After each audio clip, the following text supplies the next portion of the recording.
Hello, I'm Rico Cavella. Welcome to this episode of Fearless Aging, where in every episode, my guests and I, we strive to offer you proven tips and strategies that you can implement immediately to greatly improve your overall health and well-being.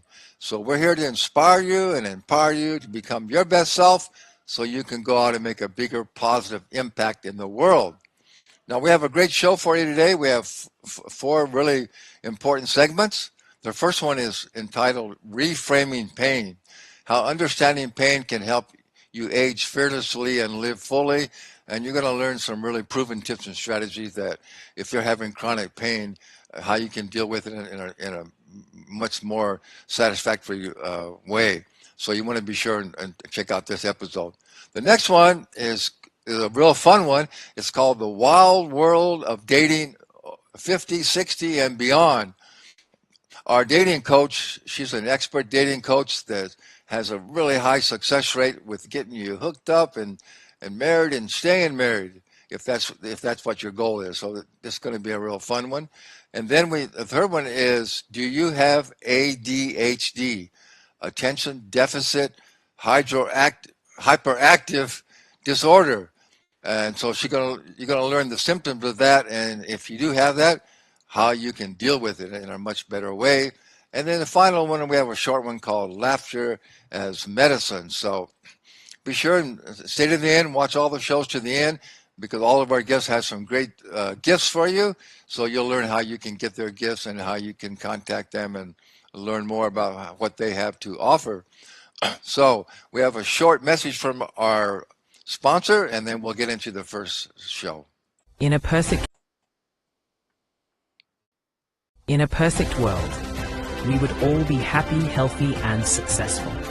But stress, family, genetics, and life's little surprises take their toll on our brains, our bodies, and our psyche. And our quality of life suffers because we're not functioning at our best. Well, you can start by training your brain with the Quantum Mind Method. This is not a game, and it's not a toy. It's developed by the world's only brainwave entrainment engineer, backed by over 40 years of research and development. It's 100% natural, and couldn't be easier to use. With regular listening, your brain will naturally become stronger, more efficient, your most reliable ally, and all with almost no effort.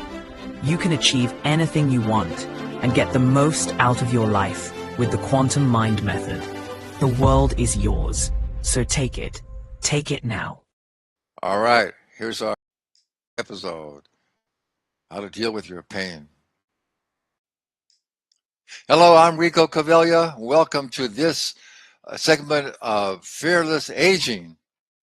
And the title of this segment is a really important one. It's entitled Reframing Pain, how understanding pain can help you age fearlessly and live fully. That's what we're all about here. And so our expert guest, his name is Alex Crowther.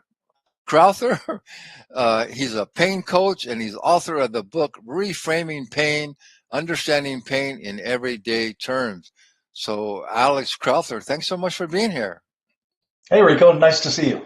Yeah, nice to see you. And again, I just want to start by thanking you for your work. This is such an important topic. You know, so many people are living in chronic pain. So I know you've gone through this, and you come up with some ways how you can really deal with it. So this is a great topic. So how about let's start just kind of briefly talk about your journey.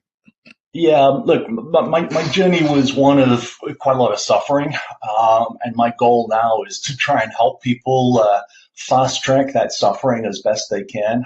So I was involved, I believe the start of my pain was a car accident in 2012. Not exactly sure what kicked it off, but I ended up having surgery on one of my, but both hands had an issue after the accident, and I did surgery on my left hand. That hand never seemed to heal. I was constantly back to the doctor, to the point where he basically turned me over to somebody else, the surgeon. Anyway, then started a process of about 10 years of escalating pain in different parts of my body. Right. And only after 10 years of many, many visits and many, many thousands of dollars in experimental treatments and all sorts of things, did I finally get a diagnosis, which was complex regional pain syndrome. It's a disease that is marked as being the most painful condition known to medicine. And it affects about 200,000 people in the US. And so I decided that if I was going to have this pain and have it be such an interrupting part of my life, I needed to give it some purpose. That was a decision that I made. I mean, I was sat in the chair behind me for days and months and weeks and hours, basically losing my mind, not knowing what to do with this pain. And, through that journey, I accidentally discovered, in a very low moment, I discovered this thing called pain coaching. And, I met a coach and started doing this pain coaching thing, which is really a coach is a coach, whether it's a tennis coach or a pain coach. Mm-hmm. It's someone to basically take you on a journey. And what my pain coach did is they explained what pain was in my brain, how it worked, so I got to understand pain. And then they helped me with all number of, tricks and tips and techniques that really helped me over time. Over about 6 months, I was able to slowly lower the intensity of my pain. Frankly, through just a better understanding of what it was and these little tools and tricks. So once I kind of came out of it, and I still live with quite a lot of pain today, I discovered that what I would do is try and understand, what do you do to get this education and all of that good stuff. So I ended up actually going to the source, and that source ended up actually needing some of the skills I had. I'd spent 30-something years in advertising, and had reached some pretty good executive levels, and was used to running these big businesses. And so they needed a little bit of my help, and I certainly needed a lot of their help. And so ultimately, I became the CEO of this business through supporting and working with them and everything else. And so, that's my 2-minute version of kind of who I am and how I got here. Yeah, well, thank you for that. And I'm sure there's a lot of people, and probably a lot of people in our audience can relate to that as well.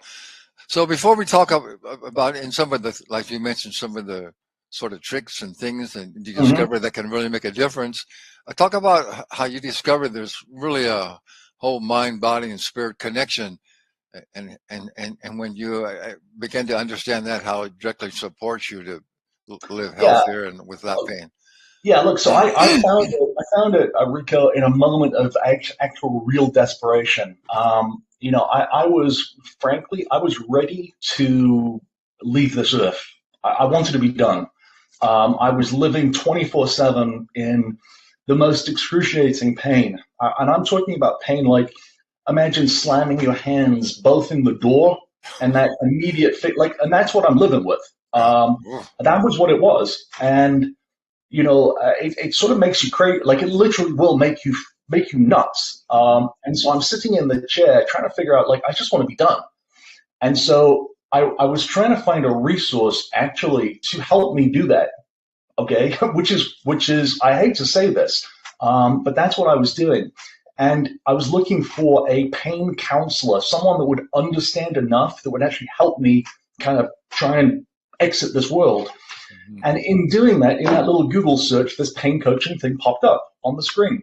And I investigated it. And within 24 hours, I was meeting with this coach. And, the very first thing we tend to do in pain coaching is help somebody understand what's going on with pain, because we'll all go to the doctors like we're supposed to and everything else. But what doesn't really happen is there's no real good explanation of what's going on. Mm-hmm. And by understanding what's going on in the brain and the body, we can just sort of better understand this whole thing. And what happens is, with pain, you if you touch a hot stove, you get this signal, and the signal isn't pain. The signal is alert. It's a signal that goes from your finger through your spinal column and up to your brain, and your brain decides if it's going to make the ouch, or if it's going to make a tickle, or if it's going to make an itch. And so we start to learn things like that. And then the other things we start to learn, Rico, are how the more often you receive those signals, the harder wired the brain becomes and the better it becomes at sending that ouch signal, that pain signal. So the more you do it, the more you practice it, like speaking French or Italian, or playing the piano or riding a bicycle, the better you become at it. And that's the fundamentals of neuroplasticity. Well, the really cool thing about, as terrible as that is, the great thing about it is if we can learn pain, we can also dismantle it, and we can learn the opposite of pain, which is safety. Safety is the opposite of pain.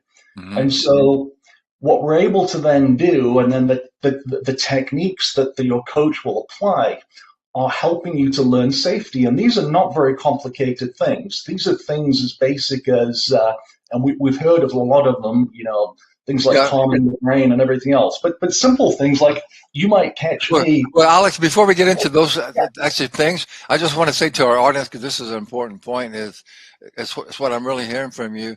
No matter what you're dealing with, there's always a solution, and you don't have to give up. You don't have to say, well, there's nothing I can do about it, because our bodies are always in the process of trying to heal itself. We just have to find out what we need to do to support our body so our body can heal itself. So I think that's the great message that you have is no matter how severe, whatever you're dealing with, there's always answers. There's always people that can help you. So that's the message I think that we really want to get out to people. And so, yeah, so let's talk about, again, let's talk about how you do reframe the pain and some of the techniques that people can use. Yeah, so you're absolutely right, Rico. Everything has a solution. And so some of these techniques are, if you were to walk into my house, you might find me, can you hear me, Rico? Yeah, I hear you. Yeah. Okay. So some of these techniques I will do is I sometimes talk to my brain as if it's a second person. And it's kind of silly. I imagine my brain as being this other individual, and I try to talk to it like it's a 10-year-old, a 9-year-old. Because my logical brain, it knows that I'm safe. I know that I'm in a nice warm house and I'm protected from the elements. But what I'll do is I'll try and give my brain this reassurance that we're safe.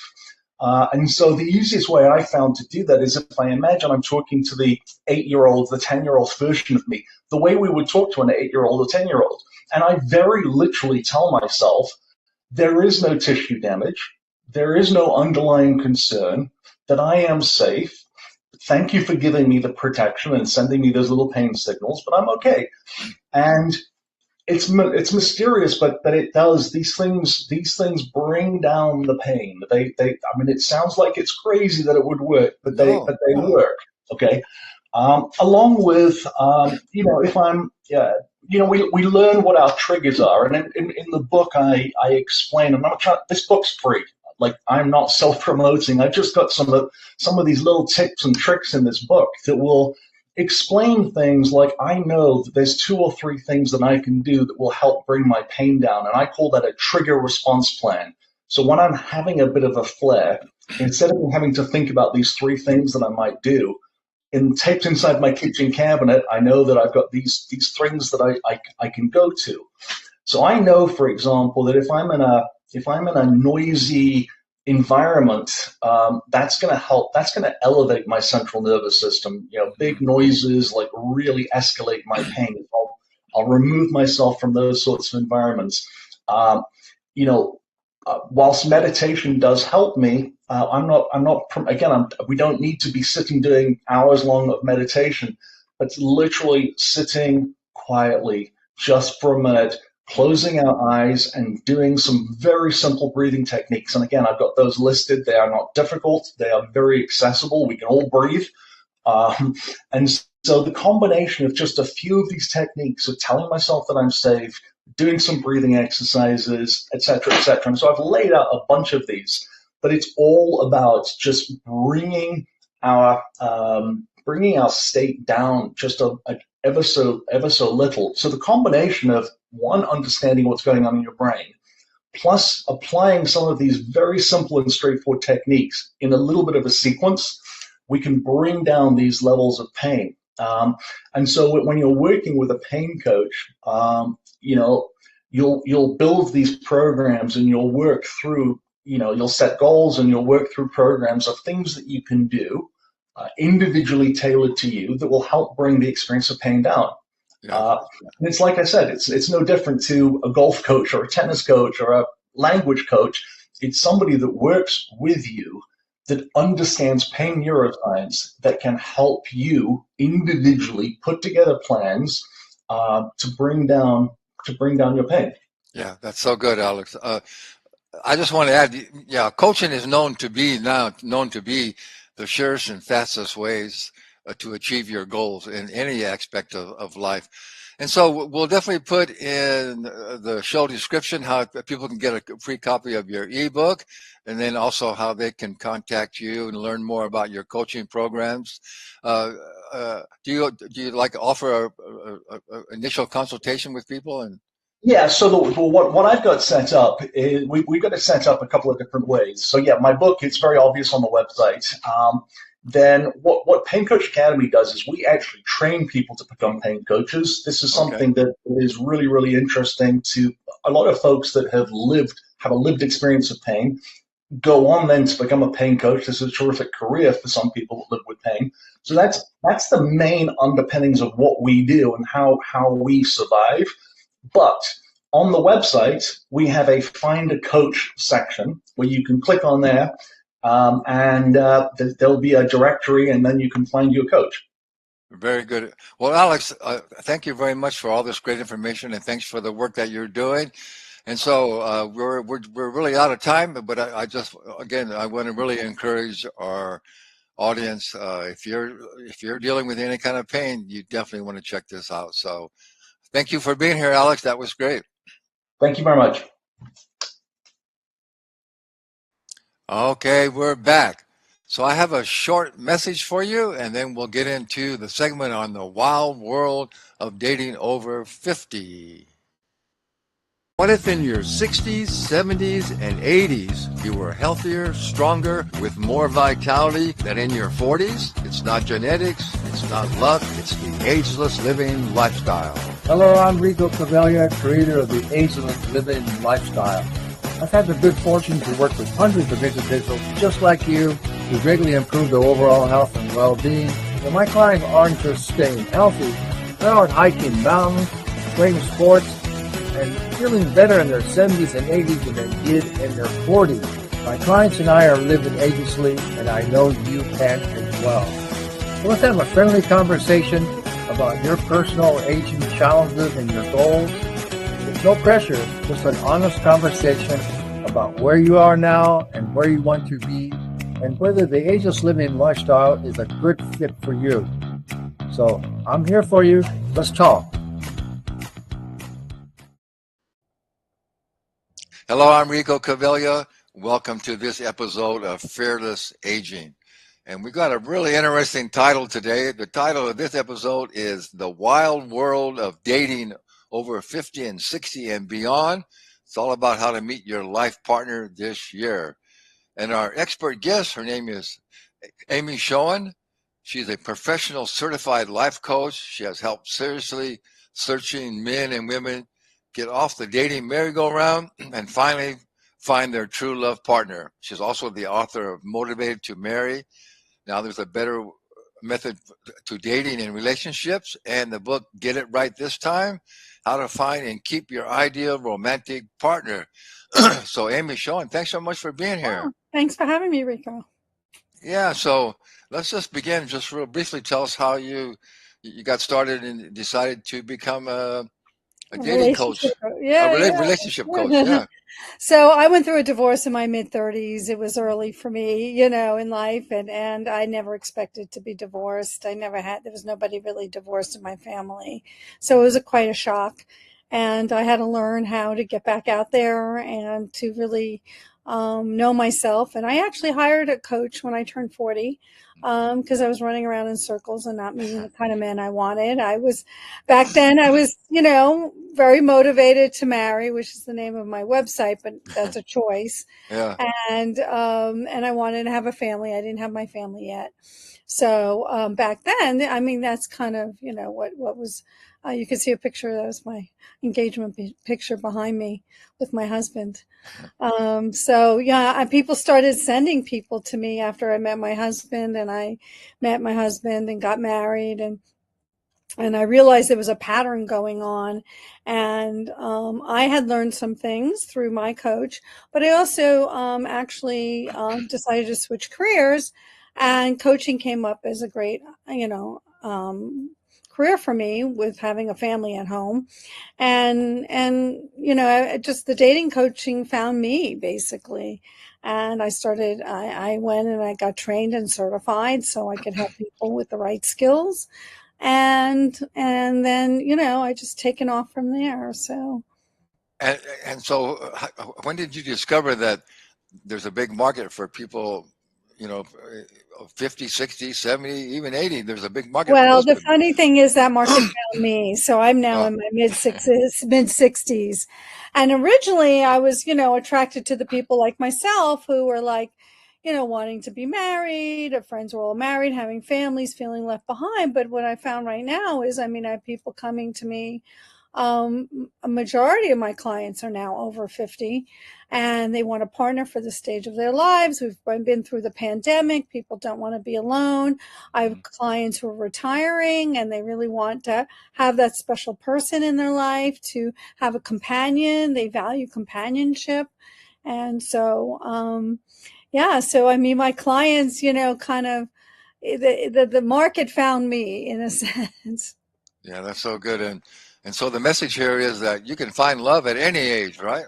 Exactly. I have Yeah. clients I had a guy who was 77 who got married. Now, marriage is your choice, and Uh-huh. not all my clients get married, but they are in healthy, successful partnerships. Yeah.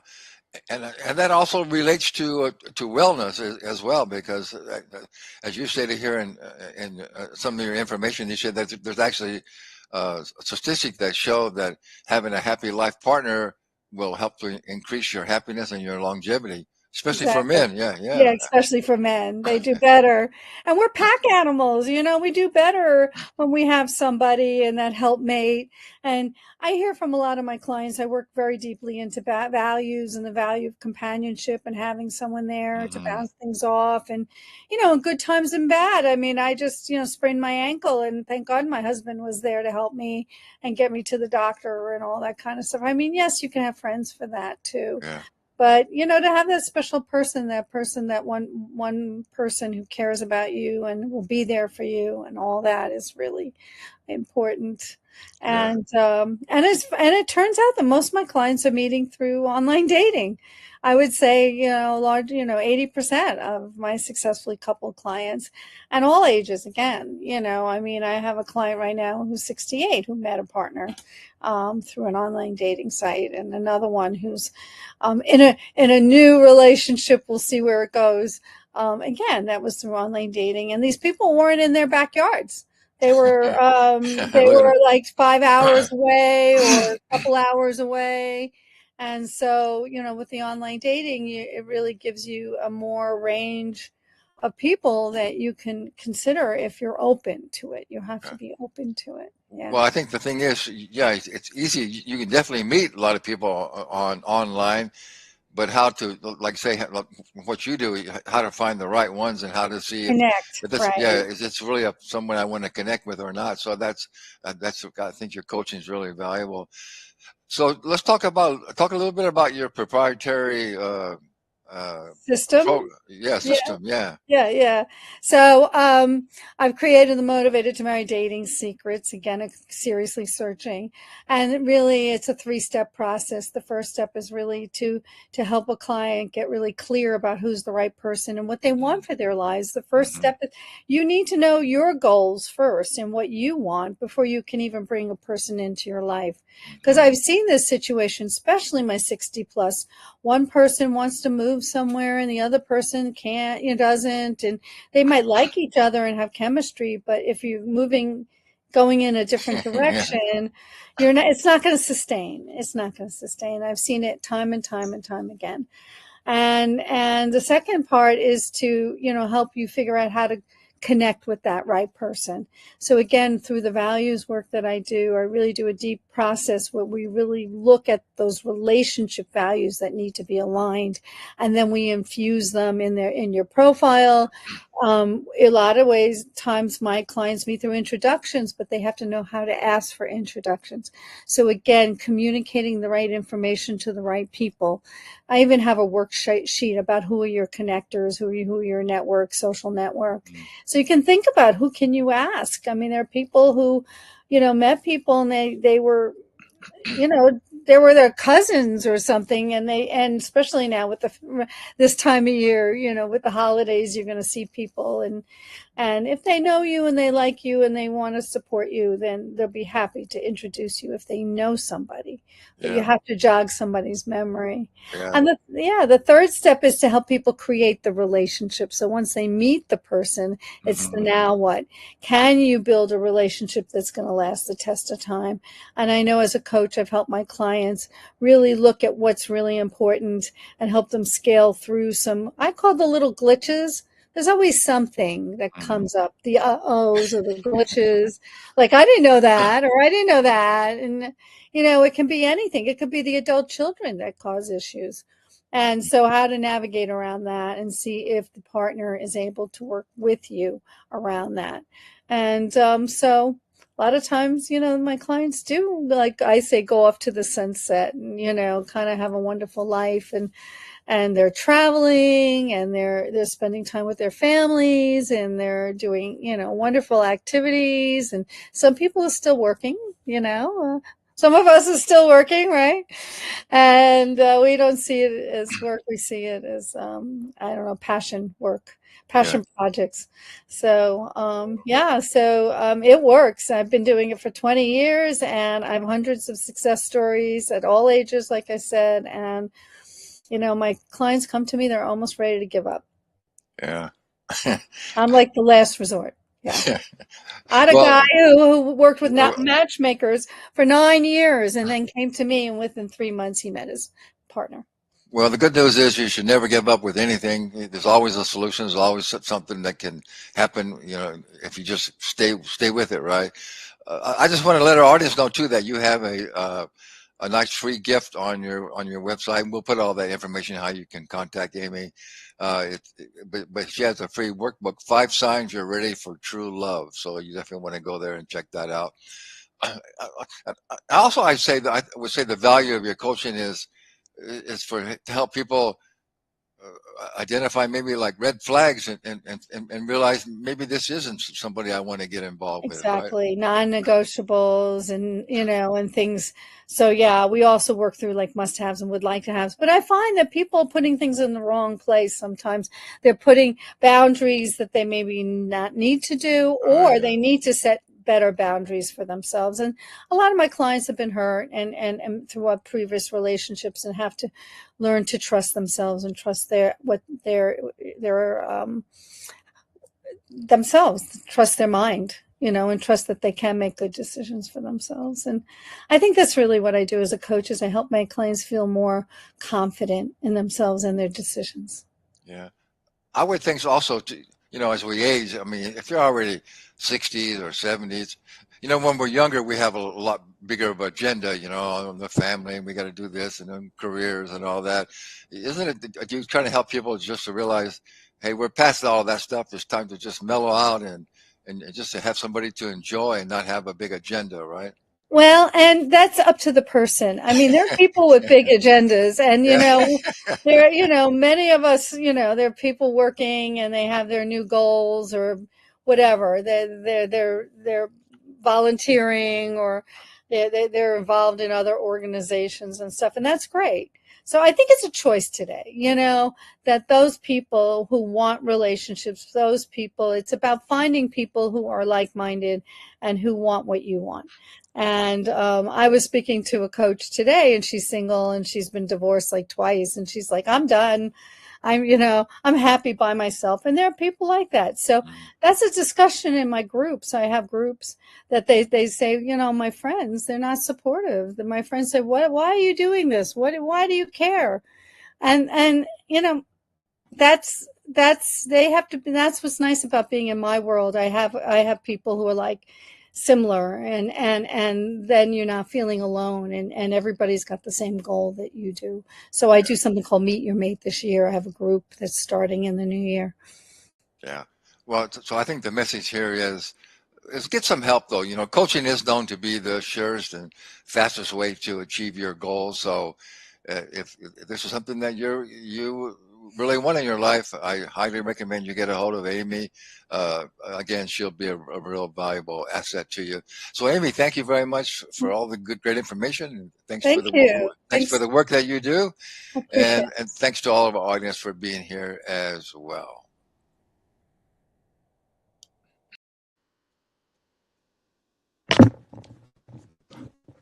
Hello, we are back and ready for our next session, which is all about ADHD. Hello, I'm Rico Cavella. Sorry. Hello, I'm Rico Cavella. Welcome to this episode of Fearless Aging. And the title of this episode is, Do You Have ADHD and Don't Know It? It's about understanding undiagnosed ADHD and its impact across generations. And our expert guest, her name is Jami Shapiro. She's a certified senior move manager, a level 2 ADHD specialist with the Institute of Challenging Disorganization. She's ADDCA trained ADHD coach and certified senior advisor. She is also the author of This Explains So Much, all about understanding undiagnosed ADHD for those who have too much, feel too much, or been told they are too much. And she's also an international speaker. She speaks on the intersection of ADHD and aging. That's really what we're going to be talking about today. And she's also created the Grandma Has ADHD podcast, where she interviews experts and individuals affected by ADHD. So, Jami Shapiro, thanks so much for being here. Thank you for having me. I love being able to bring this conversation to older adults who have no idea that they have ADHD when we start this conversation, and then walk away thinking, I think she was just talking about me. I think that might be me, as a matter of fact. Yeah. So, yeah. Regularly. And we haven't talked about this on the show before, so this is going to be a real interesting topic. So my first question, obviously, is really define what is ADHD. Okay, so ADHD stands for Attention Deficit Hyperactivity Disorder. Okay. And you will hear people say, I have ADD, which is Attention Deficit Disorder. Mm-hmm. And what we now, in the DSM-5, they changed everyone's attention deficit to ADHD. It's just different presentations.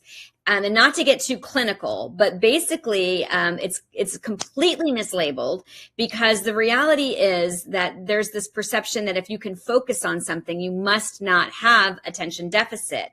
But ADHD is actually very interest driven. So, and I'll ask you these questions, Rico. So if you are interested in something, will you go down the rabbit hole and forget to eat and forget to maybe go to sleep, or forget everything else that exists because you're working on it? Probably not. Okay.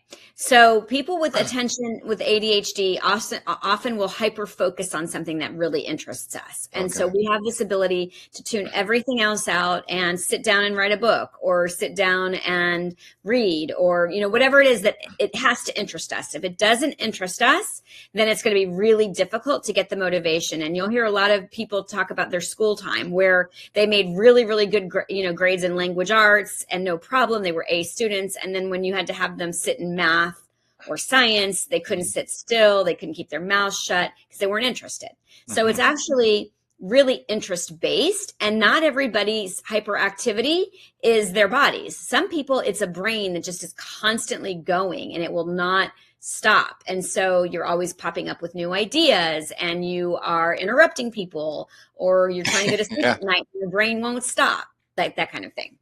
Yeah, well, I'm a little bit in that category. Yeah. Mm-hmm. Well, and the creativity to start a TV show, that's a lot of people with ADHD are entrepreneurs. We see things that don't exist and create them. And we're usually not afraid to take some risks, because once we know we want to do something, you really can't stop us. And what about being a little bit disorganized? Yeah. Yes. So that's an interesting thing too. Many people with ADHD struggle with chronic disorganization. I like to tell people that if you meet one person with ADHD, you meet one person, because I have a couple friends who have ADHD, and they're perfectionists. So you walk into their home and it's spotless and everything is organized, because that's their coping mechanism. And so the clutter is common, but it's not an always situation. And one more for me is not really paying attention to details too much. That's a very, very ADHD. We're so high level, but also when you have ADHD, there tends to be two times. There's now, which is what I'm doing right now, and then there's not now. So I'm not going to think about this. So if it's not in my immediate line of sight, it's going to be pushed aside. And then a big one is the out of sight, out of mind. And that's where a lot of the clutter struggles come from. For me, I'm always screenshotting things, because I am so afraid I'm going to forget it that I screenshot it to remember it. And then I forget to go back and look at my screenshots. But we're very much out of sight, out of mind. Well, I know you're going to talk about too. I mean, even though there may be some downsides to being ADHD, but there's also some upsides. But my question is, I don't see how that's such a situation that it's actually had to be considered some kind of a disorder. I mean, why is that a disorder? Well, I appreciate that you asked that. Well, one of the downsides of ADHD is that we tend to be a little more emotionally dysregulated. And so we're more sensitive about things. We might take things more personally than the average person would. We tend to struggle with anxiety because we'll ruminate over things. We will, we create all of these scenarios. And so where somebody just takes something for face value, when you have ADHD, you might, go down a rabbit hole, or I'll give you a perfect example of catastrophizing. So this is something that I might do. If I don't hear from my child, in a time that I think that I should hear from them, then I will immediately start going into, something, she's on the side of the road, something has happened. Like, I'll come up with all these scenarios. It's very, very common with ADHD. Oh, yeah. Yeah, that's not so good. The best definition of worrying about things is visualizing what you don't want to happen. So it's not so good to worry so much, is it? No, it's really not good for us. My dad uses the expression, worry steals borrows tomorrow's trouble, or something like that. Like, it's really. And a lot of the times we worry about things they don't even happen, but that awareness, by the way, a lot of people think, why would it matter for somebody with ADHD who's, a senior, to understand that they have ADHD? And I say to that, is there any point in your life where you want to stop growing or understanding yourself better? Because it's life changing when somebody can then look at their lives and understand it with an ADHD lens. They will stop beating themselves up for the unfinished projects, or the jobs that they quit, or the struggles with relationships, or the divorces, because those are all very common, or substance abuse, really common with ADHD. But when you understand it, and you can work with it, it is life changing. Well, is that something that you're just kind of born with? I mean, is that a genetic effect, or what? Actually, it's very, very common that it runs in families. It's highly heritable. I was actually diagnosed when my oldest child was diagnosed. So I was 45. By the way, I graduated college with high honors. I, ran a successful business. It doesn't mean you can't be successful. That's the other thing, that actually a lot of people with ADHD are very, very bright. In fact, we go under the radar because we're so bright, we're compensating for it. There's a term called masking. So, and I want to say this, if your listeners have a child or a grandchild with ADHD, it might be them too. And every time I present, more and more people are realizing, oh, you just talked to me. And in fact, I have to say, I wrote a book. It's called This Explains So Much. And I was just reading a review on Amazon, so people can find it on Amazon. And someone said that he felt so seen. And we all want to be seen and understood. Mm-hmm. That's everybody, though. Well, so let's talk about what are the main aspect of being ADHD, and then talk about, so how does kind of affect your life or your aging, and then talk about also how the good aspects of ADHD, how that can affect your life and your aging as well. So people with ADHD tend to struggle with lower levels of dopamine. And so we need more excitement than the average person. So we'll get really bored easily. So we sometimes will go creating excitement for our lives. We'll act impulsively. We'll shop impulsively. We'll, eat sugar because we're trying to get that hit. A lot of people cope with a substance. In fact, a lot of people who had ADHD, like my grandparents, were smoking because that nicotine had a calming effect. Mm-hmm. I describe my ADHD as sort of like a brain that's just always going. It's like I'm driven by a motor. I have a really hard time slowing down. Another way that people with ADHD are impacted, we already talked about that, was that emotional dysregulation. We overreact to things.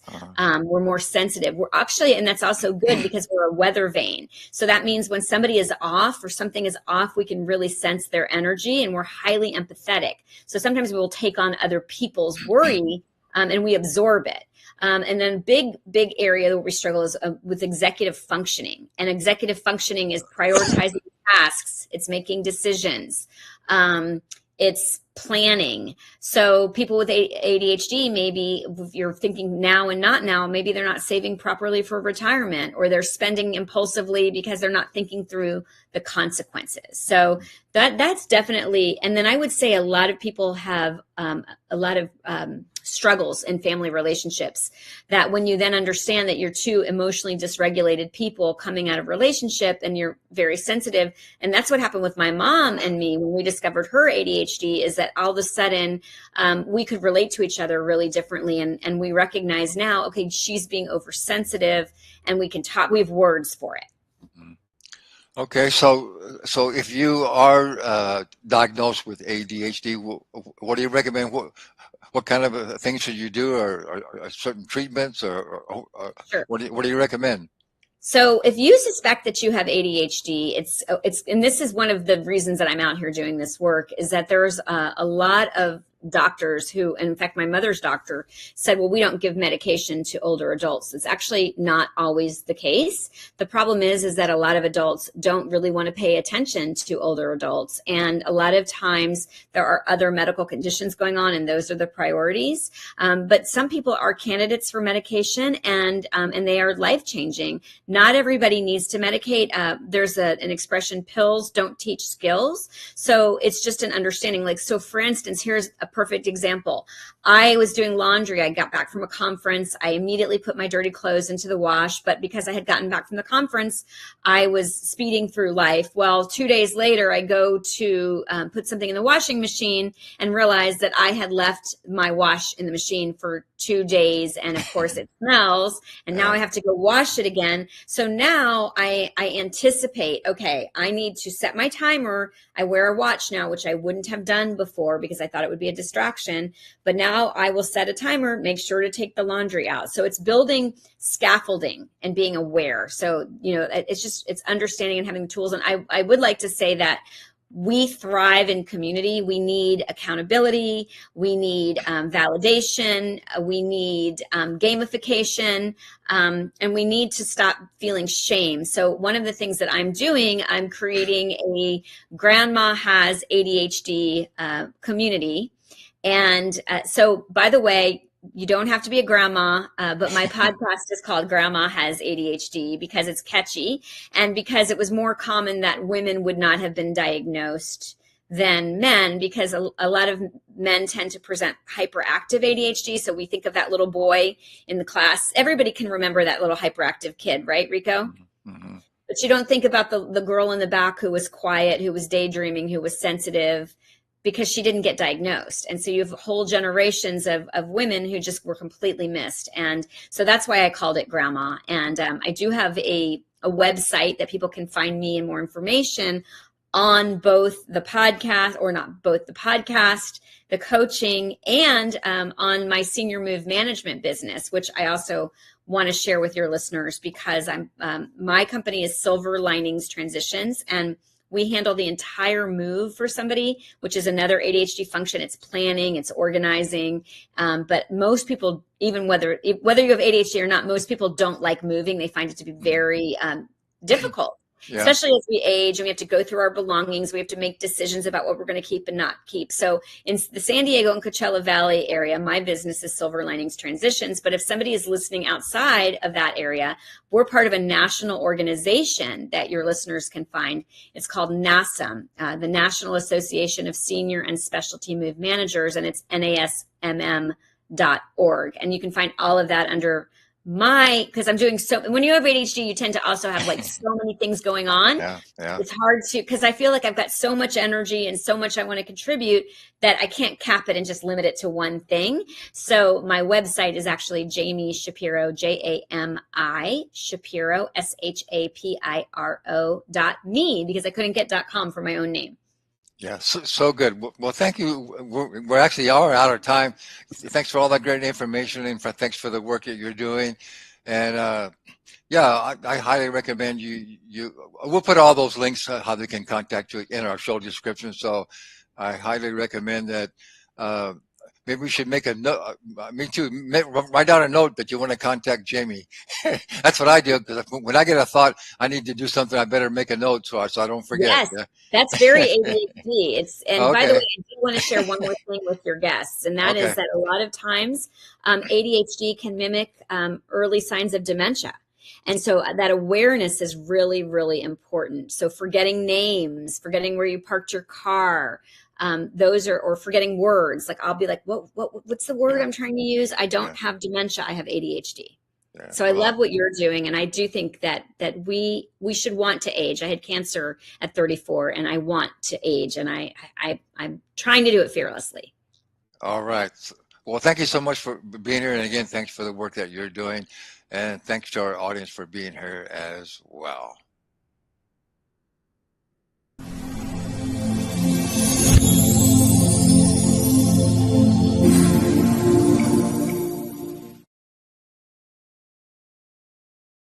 Laughter as medicine. How humor can help you heal. Laughter really can be like medicine. There are a variety of benefits associated with laughter. Humor can be infectious. It forms a bond between people because it provides an increase in happiness and intimacy. It provides a common ground for both new and old friends. In addition to being good for your mental health, laughter also provides healthy physical changes in your body. What sort of physical benefits are given when you laugh? Sharing a laugh strengthens your immune system, boosts your energy, diminishes pain, and protects you from the damaging effects of stress. It is a fun, free, and easy form of medicine. Benefit number 1. Laughter heals the body and the mind. A powerful antidote for stress, pain, and conflict. A good laugh brings both your mind and body into balance. It connects you with the people that you are laughing with, while keeping you focused on the positive. The ability to laugh easily and frequently will help enhance your relationships with other people, while supporting both your physical and emotional health. Research shows that laughter can be good for your health in these 4 ways. It relaxes the whole body. A hearty laugh releases tension and stress, which leaves your muscles relaxed for up to 45 minutes. It boosts the immune system. It decreases stress hormones, which slow down immunity, while increasing white blood cells, improving your defense against diseases and infections. It triggers endorphin release. Endorphins are the body's natural feel-good chemicals. They promote a sense of well-being and will also aid in temporary pain relief. It protects the heart. Laughter improves blood vessel function and an increase in blood flow, which can help protect against a heart attack and other cardiovascular issues. Benefit number 2. Humor helps you stay emotionally healthy. The good feeling that you get when you laugh remains with you for a while after it occurs. Humor helps you to keep a more optimistic outlook through difficult situations, such as disappointment or even loss. While it provides a reprieve from pain and sadness, laughter gives you the strength to overcome life's problems and to find a source of hope. It goes a long way when it comes to helping you feel better. The fact that laughter is contagious is another bonus. Hearing the sound of laughing will prime your brain into wanting to join the fun. There is a link between mental health and laughter. It can remove negative emotions.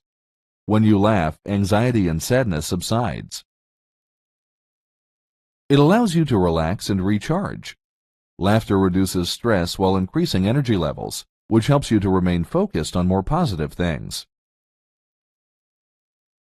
It shifts your perspective.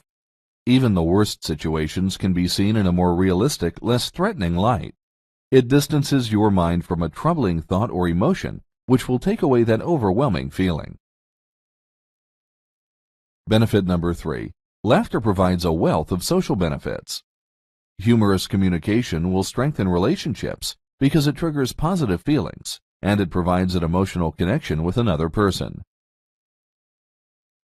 A positive bond will act against negative elements such as stress, discord, or disappointment. Laughing with others is so much better than laughing alone. A shared laugh will keep established relationships fresh by adding joy. It will heal resentments, past hurts, and disagreements. Basically, laughter unites people even in the most difficult situations. When humor is present in your relationships, it will improve their quality and increase the connection. Laughter and humor in your relationships will allow you to embrace spontaneity. Humor will get you to leave your troubled thoughts behind.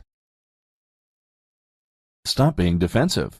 Laughter will put an end to judgment and doubt of other people. Let go of inhibitions. The fear of holding back will be set aside. Express your feelings and thoughts. Your true self shines through when negative emotional barriers are cast aside. How to bring more laughter into your life. Laughter is a natural part of life. If you grew up in a household where laughter was uncommon, or if you find it difficult to find humor due to past troubles, laughter can still become a part of your life no matter what stage you are at. You can start by setting aside a time to seek out an opportunity to laugh. Eventually, you will find that you can laugh more freely and find humor in more situations. Here are some helpful ways to bring laughter into your life. Number 1. Smile. Like laughter, it is also contagious. Number 2. Make a list of what you are thankful for. When you consider all of the good things in your life, it will help you to move away from negative thoughts and feelings that weigh you down. Number 3. Move toward laughter. More often than not, if you hear another group of people laughing, ask them what's funny, and they will be happy to tell you. It will give them an opportunity to laugh again. Number 4. Associate with fun, playful people. People who laugh easily will be great companions, as their humor and zest for life can rub off on you. Number 5. Add humor to conversations. Ask people what the funniest thing was that happened to them that week or that day. It is sure to bring some much-needed laughter your way. How to develop a sense of humor. The best way to develop a sense of humor is not to take yourself or others so seriously. Of course, there are moments and events where laughter is not appropriate or wanted, but most events in life are neither happy nor sad. They fall into the gray area of ordinary life, which gives people a choice to either laugh or not laugh. There are things you can do to start seeing the brighter side of life. Number 1. Laugh at yourself. Share some funny or embarrassing moments with other people. It will help you to see yourself in another light. Number 2. Laugh at situations rather than becoming upset. Most bad situations have an element of humor, be it irony or absurdity to them. Laughing at a strange moment can help you obtain a better outlook. Number 3. Deal with stress. Stress will impede laughter and positive emotions. Take steps to eliminate it from your life. Number 4. Emulate happy people. Look at children who are experts at taking situations and life lightly. Befriend people who love life and enjoy laughter.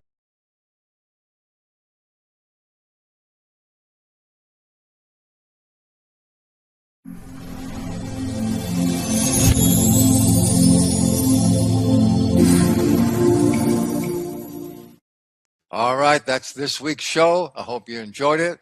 And as always, take action on what you learned. Get a hold of our experts. They got a lot of great things to offer you. And so if you enjoyed today's show, tell your friends about the Fearless Aging TV show. And and you can subscribe to our channel. The link will be in the show description. Thanks very much for being here. Go out and make it a better world.